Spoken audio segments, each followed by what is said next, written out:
Hello guys, one piece episode 1130 finally आ गए और इस बार ओडा ने पेन और फैन हाइप का परफेक्ट मिक्स शुरू किया है। हमने देखा कुमा का फ्लैशबैक के second wave, god valley incident का बिल्डअप, रॉक और रॉजर पायरेट्स का अपीयरेंस और एक इमोशनल कन्फ्रंटेशन विद सैटर्न। मैं हूँ योंको साई और चलिए स्टार्ट करते इस ब्लॉकबस्टर एपिसोड का फुल ब्रेकडाउन। एपिसोड की शुरुआत होती है एक सॉफ्ट फ्लैशबैक से।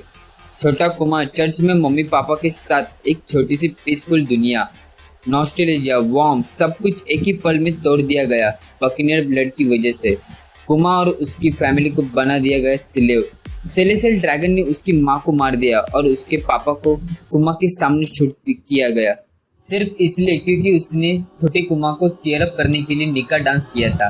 वो मोमेंट जहाँ एक इनोसेंट चाइल्ड सिर्फ स्माइल कर रहा होता है और उसके सामने उसके पापा गोली का शिकार बन जाते हैं। इस सीन ने एक मैसेज दिया, होप को भी ये दुनिया गुनाह मानती है और एक ही थॉट दिमाग में आता है, सेलेस्टियल ड्रैगन को कुत्ते की तरह मारना चाहिए।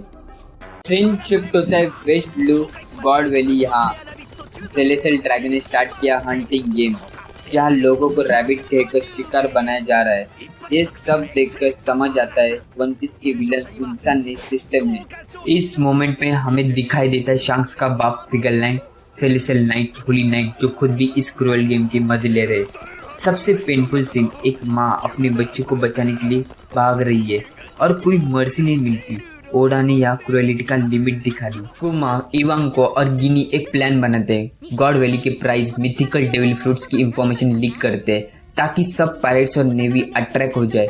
गिनी का नेटवर्क एक्टिवेट होता है, नेवी को भी खबर मिलती है और गार्ड निकल पड़ते हैं। और सिर्फ वो नहीं, रॉजर पायरेट्स और रॉक पायरेट्स भी मूव करते हैं। गॉड वैली की शिप जो प्रोटेक्शन दे रहे हैं उन्हें रॉक पायरेट्स डिस्ट्रॉय कर देते हैं। तभी एक क्विक ग्लिम्स मिलता है यंग रॉजर का।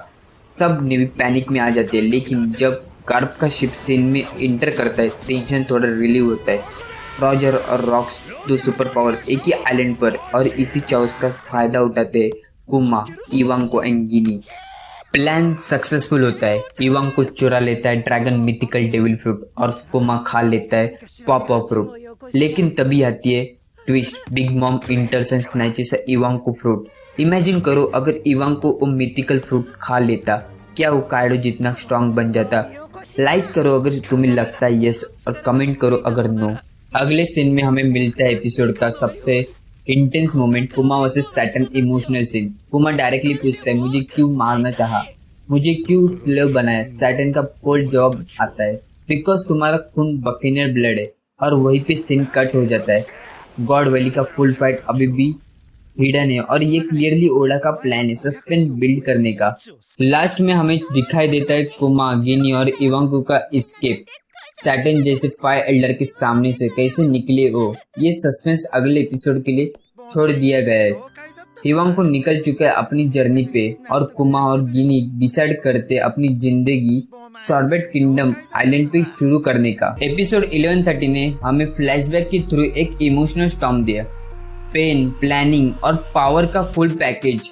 आपका फेवरेट मोमेंट कौन सा था? और अगर इवांको मिथिकल फ्रूट खा लेता तो क्या वो नेक्स्ट काइडो बनता? कमेंट में बताना। और अगर ब्रेकडाउन पसंद आया हो, लाइक करो, शेयर करो और सब्सक्राइब करो योंको साई को।